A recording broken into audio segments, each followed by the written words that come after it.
अस्सलाम वालेकुम मोअज़्ज़ज़ नाज़रीन गिरामी। आज की इस इंटरेस्टिंग वीडियो में पहलगाम हमले में बेगुनाह मारे जाने वाले शुभम की बीवी का इंटरव्यू और इसके बाद जो न्यूज़ चैनल के एंकर ने टिप्पणी की है कि पाकिस्तान ही इसका मुल्ज़िम है, उन्होंने ही ये सारा किया है। लेकिन इंडिया पाकिस्तान के ऊपर अटैक करके बेगुनाहों को मार रहा है और उस पे रात को आके इस शुभम की बीवी का वालिद या ससुर आके कहता है कि पाकिस्तान ने आपका बदला ले लिया है। इस पे खुशी का इजहार करना है। इसमें मैं बहुत सारे पॉइंट्स लेके आया हूँ।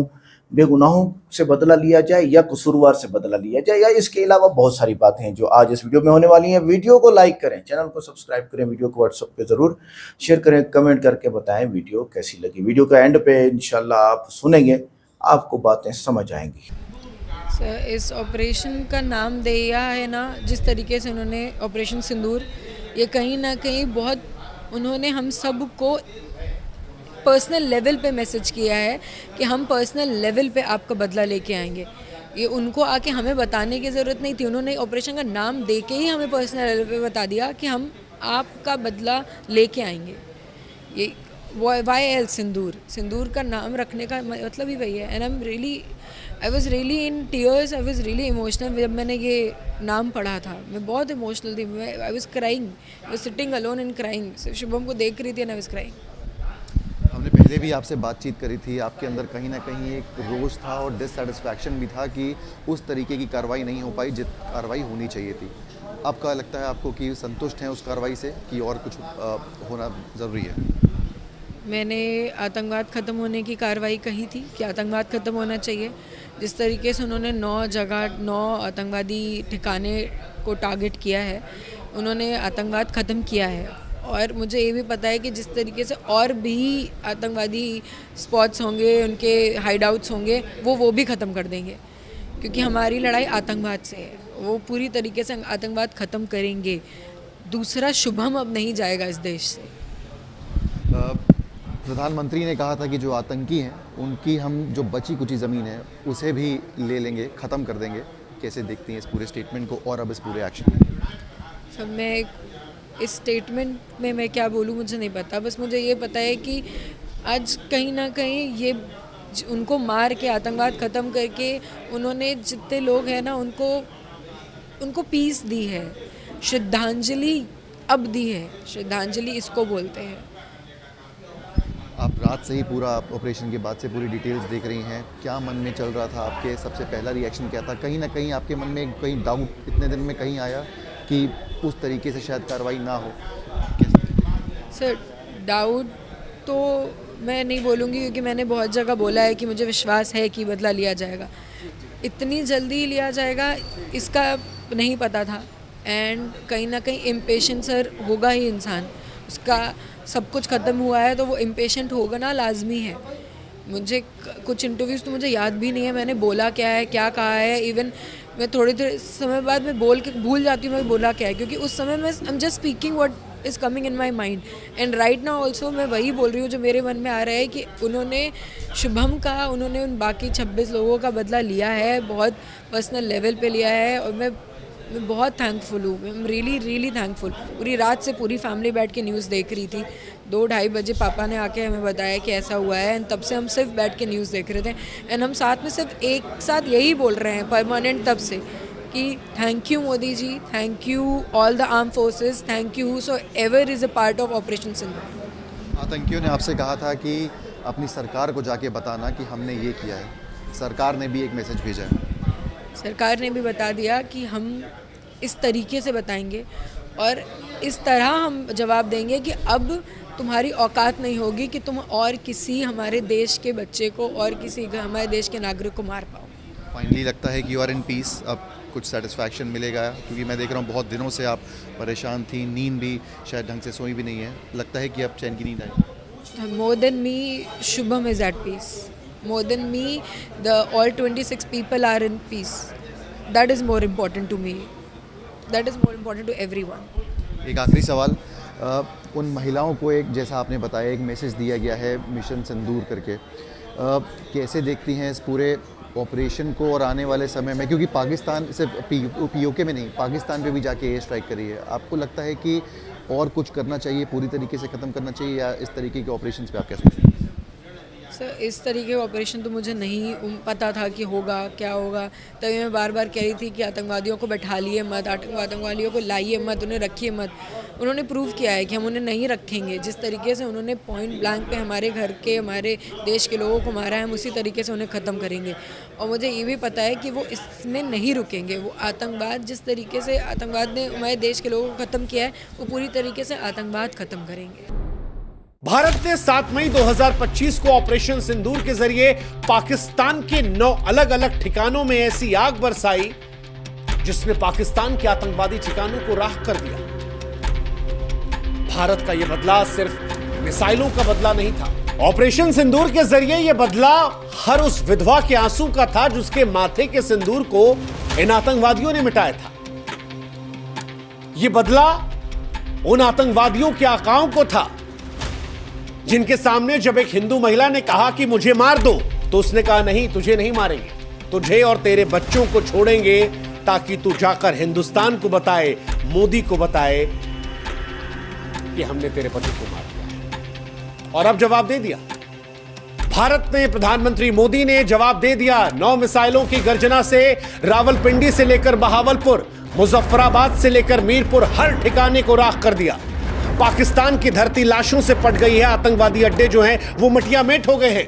ऑपरेशन सिंदूर 2016 की सर्जिकल स्ट्राइक और 2019 के बालाकोट स्ट्राइक से कहीं बड़ा है, क्योंकि पाकिस्तान सर्जिकल स्ट्राइक को हमेशा से नकारता आया और एयर स्ट्राइक पर पाकिस्तान कौवों का जिक्र करके मजाक उड़ा रहा था। लेकिन आज वही पाकिस्तान दुनिया के सामने अपने आप को विक्टिम दिखाने की कोशिश कर रहा है। वो डर रहा है, कांप रहा है भारत से। एक तरफ लड़ने की कोशिश कर रहा है, दूसरी तरफ दुनिया से भीख मांग रहा है कि भारत से हमें बचा लो। ऑपरेशन सिंदूर, इस नाम में गर्व है, इस कार्रवाई में प्रलय है। यह नाम भी ऐसे ही नहीं लिया गया। ऑपरेशन सिंदूर का नामकरण भारत सरकार और भारतीय सेना की ओर से एक शक्तिशाली संदेश है। सिंदूर, हम सभी जानते हैं कि भारतीय संस्कृति में नारी के सुहाग, सम्मान और अटूट विश्वास का प्रतीक होता है। पहलगाम में जब आतंकवादियों ने जाने ली तो उन हिंदू महिलाओं को विधवा बनाया, उनके माथे का सिंदूर छीना और उन्हें जिंदा छोड़कर यह एहसास कराया कि हम तुम्हें अपमानित कर रहे हैं, तुम्हारा सुहाग छीनकर। भारत ने इसीलिए इस ऑपरेशन को ऑपरेशन सिंदूर का नाम दिया और सारी दुनिया को यह बताया कि यह बदला केवल सैन्य कार्रवाई नहीं है, बल्कि हर उस महिला के आंसुओं का जवाब है जिसने अपनों को खोया था। ऑपरेशन सिंदूर हर उस विधवा को एक सच्ची श्रद्धांजलि है जिसके सुहाग को आतंकवादियों ने छीना था।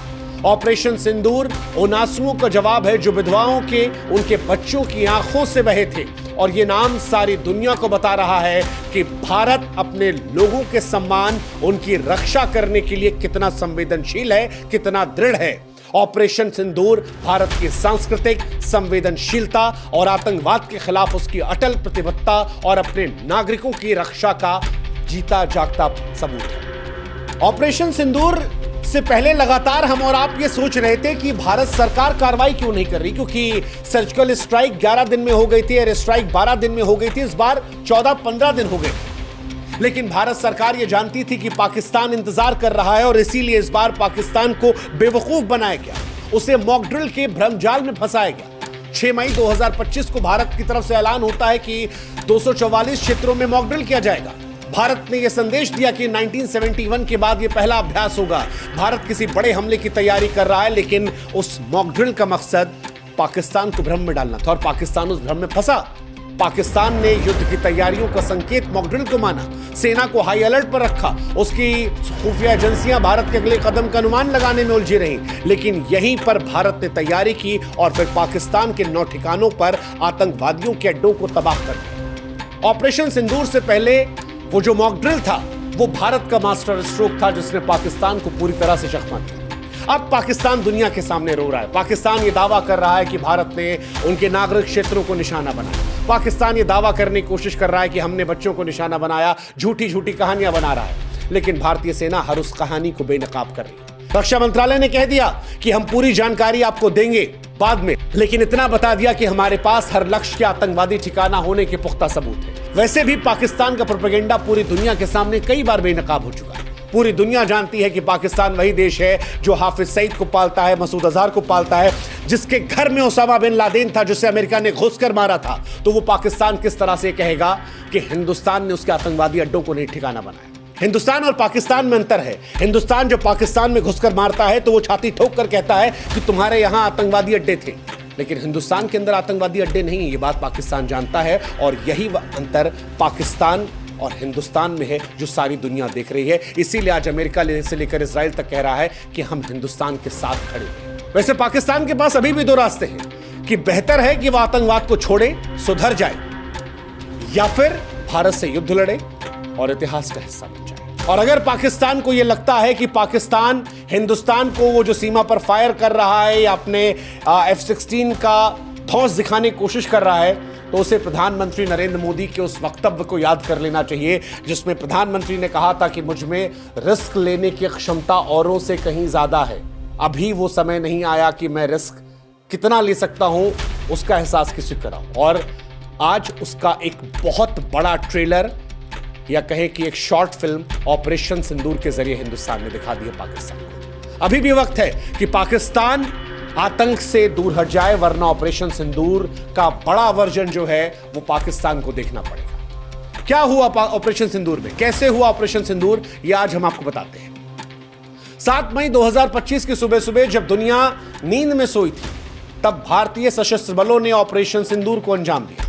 भारतीय वायुसेना के मिराज 2000, सुखोई 30 और स्वदेशी तेजस लड़ाकू विमानों ने आसमान से गर्जना कर दी।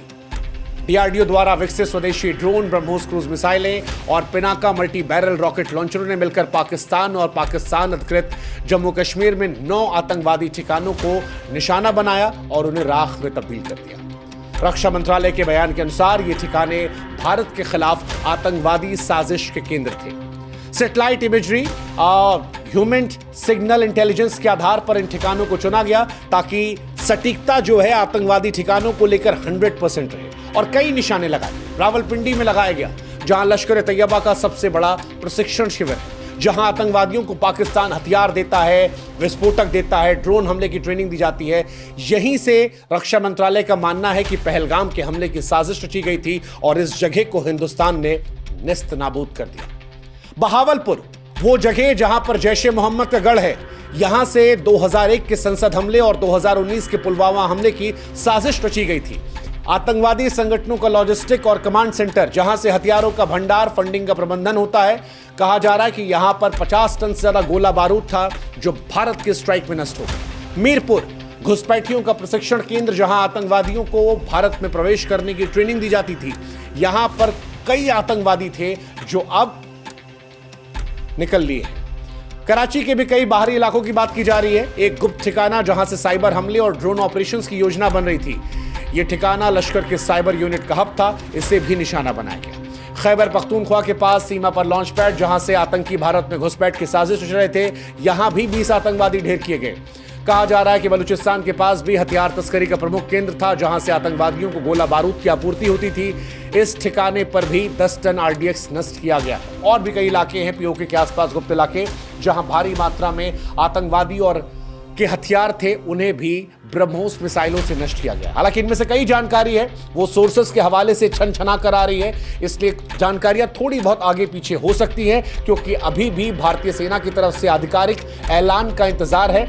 ये जानकारियां सोर्सेस के हवाले से अखबारों के जरिए, हिंदुस्तान, पाकिस्तान और दुनिया की जो तमाम मीडिया एजेंसी हैं उनके जरिए निकाली गई है।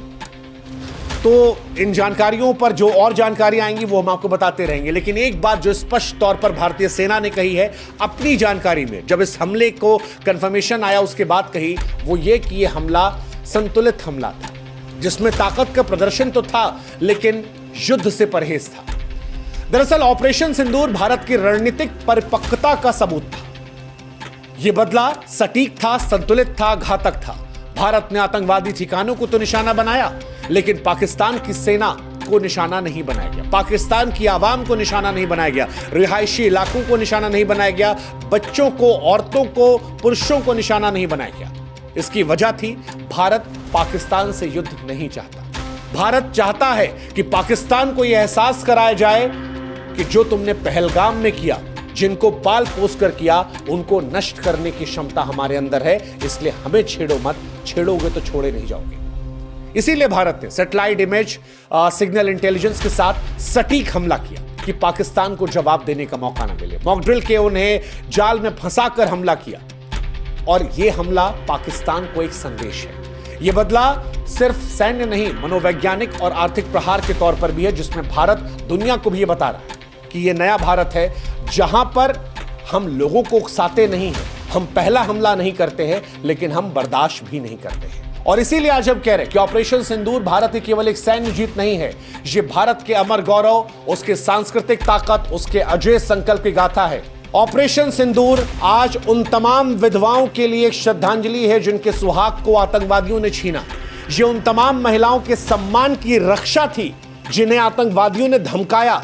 ये पाकिस्तान के लिए एक अंतिम चेतावनी थी। जो देश मसूद अजहर, हाफिज सईद और ओसामा बिन लादेन जैसे आतंकवादियों को पनाह देता है, यह संदेश था कि भारत को छेड़ो मत, और अगर छेड़ोगे तो भारत तुम्हें नहीं छोड़ेगा।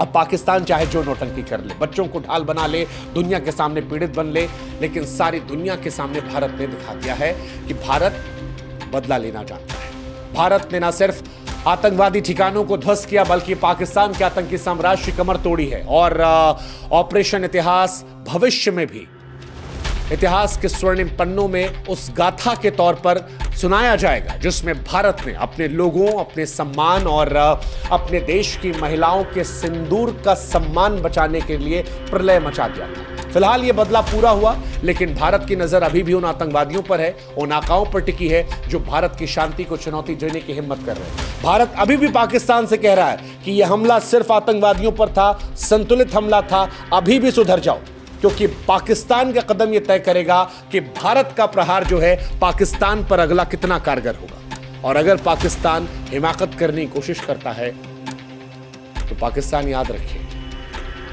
1947 में पाकिस्तान का जन्म हुआ था।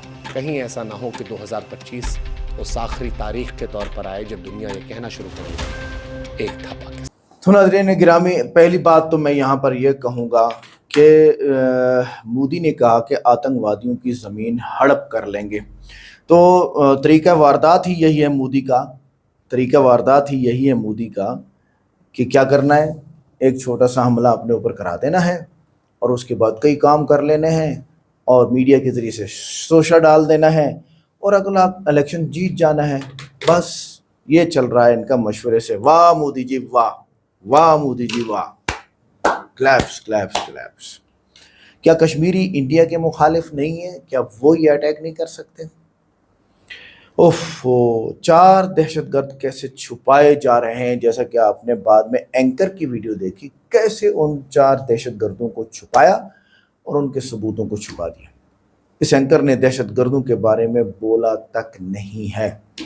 क्या किसी मैं शुभम की बीवी को कहता हूँ कि जब इसके वालिद ने या ससुर ने आके रात को बताया कि उठो देखो अपना बदला लिया जा रहा है, और ये खुश हो गई और पाकिस्तान में बेगुनाहों को मारा जा रहा था, क्या किसी बेगुनाह इंसान का खून तुम्हारे शोहर के बदले में बहा देना इंसाफ कहलाता है या दरिंदगी कहलाता है? यह दरिंदगी है। नंबर 2, जिन 28 से 31 पाकिस्तानी शहरियों को मारा गया, इनमें किसी पर कोई इल्ज़ाम भी नहीं था। क्या इनका कत्ल तुम्हारे आंसू खुश्क करने का जवाज़ है? अजीब बात नहीं है भाई, मुद्दा पूरी दुनिया उठा रही है कि भाई कसूरवार को मारो, बेकसूरों को नहीं मारो। और अब आप लोग अपनी, यानी इंडियंस, अपनी अक्ल की जो सलाहियत है उसको देख लें यहाँ से। नंबर 3, बदला सिर्फ मुजरिम से लिया जाता है, मासूम इंसानों से नहीं। ये कुरान, गीता, बाइबल हर मजहब का उसूल है। नंबर 4, जिस शख्स ने हमला किया उसका ताल्लुक खुद इंडिया से था, ये तो दुनिया कह रही है, और तुम पाकिस्तान पर इल्ज़ाम लगाकर मासूम लोगों की जान लेने को जायज़ करार दे रहे हो, और ये शुभम की बीवी दे रही है। क्यों भाई, ये तो बहुत बुरी बात है, बहुत ही गलत बात की हुई है इन्होंने। अच्छा, तुम्हारे शौहर के मरने का दर्द हम समझ सकते हैं, लेकिन इस दर्द में तुम जालिम बन जाओगी तो क्या फ़र्क रहेगा कातिल और मजलूम में? दोनों ही कातिल बन जाएंगे ना। अच्छा, नंबर 6, तुमने ऑपरेशन का नाम लेकर जो खुशी महसूस की, क्या वो उस माँ की चीखों से ज़्यादा कीमती है जिसने अपने मासूम बच्चे की लाश उठाई पाकिस्तान के अंदर? जिस तरह तुम अपने शौहर के लिए रो रही हो, पाकिस्तान में भी 30 घरों में औरतें बैठी अपने प्यारों का सोग मना रही हैं। ये कहाँ की अक्लमंदी है? तुम एक का सोग मना रहे हो, वो 30 का मना रहे हो।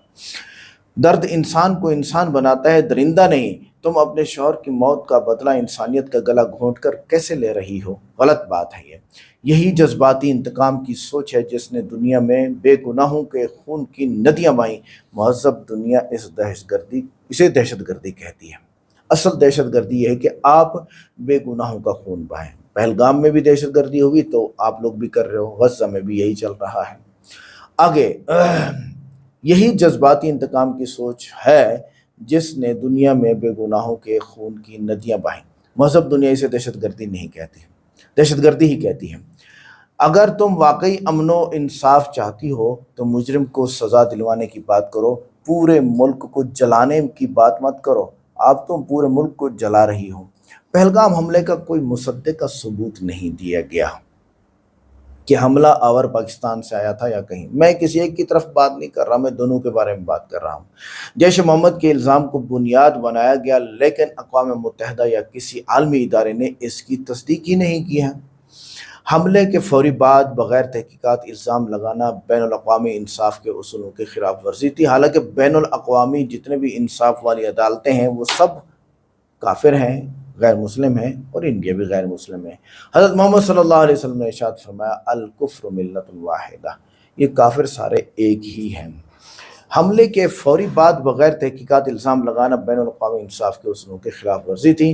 भारत की अपनी इंटेलिजेंस एजेंसियों के अंदर तज़ाद था। कुछ अफसरान ने खुद कुछ हमले के दावे पर सवालात उठाए। हमले से पहले भारतीय फ़ौज की रूट तब्दील करने की इतला थी, जो साजिश की तरफ इशारा करती है कि खुद करने वाले हमला आवर आदिल डार का ताल्लुक खुद इंडिया के अंदर से था, जिसका वीडियो भी भारत के मीडिया ने जारी किया। हमले के बाद जिस तरह से फौरी तौर पर पाकिस्तान पर इल्ज़ाम लगाया गया वो एक तयशुदा बयानिया था। बालाकोट में भारत के हमले में कोई भी पाकिस्तानी मारा नहीं गया, सिर्फ दरख्तों को नुकसान पहुंचा, खुद भारतीय मीडिया ने तस्लीम किया। पाकिस्तान ने आलमी मीडिया को मौका दिया कि वो जाए वक़ुआ का मुआयना करें। भारत ने ऐसा कोई मौका नहीं दिया कि आओ जाए वक़ुआ का जो है वो खुद ही देख लो। अच्छा, आगे पाकिस्तान ने गिरफ्तार भारतीय पायलट अभिनंदन को फौरी वापस करके अमन का पैगाम दिया, लेकिन भारत जंग को हवा देता रहा। पाकिस्तानी अवाम को मारने के इल्ज़ामात सिर्फ जज्बाती बयानिया से हैं, इसकी कोई शहादत या सबूत नहीं। बैनुल-अक़वामी media BBC, Al Jazeera, Reuters ने भारतीय दावों पर शक का इज़हार किया कि हम इन दावों को नहीं मानते हैं। इंडिया के कई सियासतदानों ने इस हमले को इंतखाबी फ़ायदे के लिए इस्तेमाल करने का एतराफ़ किया है। हमले से पहले और बाद में भारत की सियासी रेटिंग अचानक ऊपर गई, जिससे वाज़ेह होता है कि सियासत ज़दा मामला था। ये खुद सियासत की गई है। इन 7 दिनों में इंडियन मीडिया ने इतना कमाई कर ली कि वो 10 राफेल जहाज़ और भी ले सकते हैं, ये मेरा मानना है। आगे हमले से पहले और बाद में भारत की इंडिया ने हमेशा हर हमले के बाद बग़ैर तहकीक पाकिस्तान पर इल्ज़ाम लगाया, चाहे वो ओड़ी हो, पठानकोट हो, या मुंबई हो, या पहलगाम हो। पाकिस्तान ने बारहा मुश्तरका तहकीकात की पेशकश की, जो भारत ने ठुकरा दी। पाकिस्तान ने कहा आओ मिल के तहकीकात करते हैं, तो मसला ये था कि वो खुद करा चुके थे ना। पाकिस्तान ने बारहा, अच्छा अगर भारत के पास सबूत होता तो वो अक़वाम मुत्तहिदा, इंटरपोल या आलमी अदालत इंसाफ में पेश करता, लेकिन ऐसा कुछ नहीं कहा गया। उनको फैसला करने में बड़ी दिक्कत होती है, और अगर वो फैसला कर दें इंडिया के हक़ में तो फंस जाएंगे।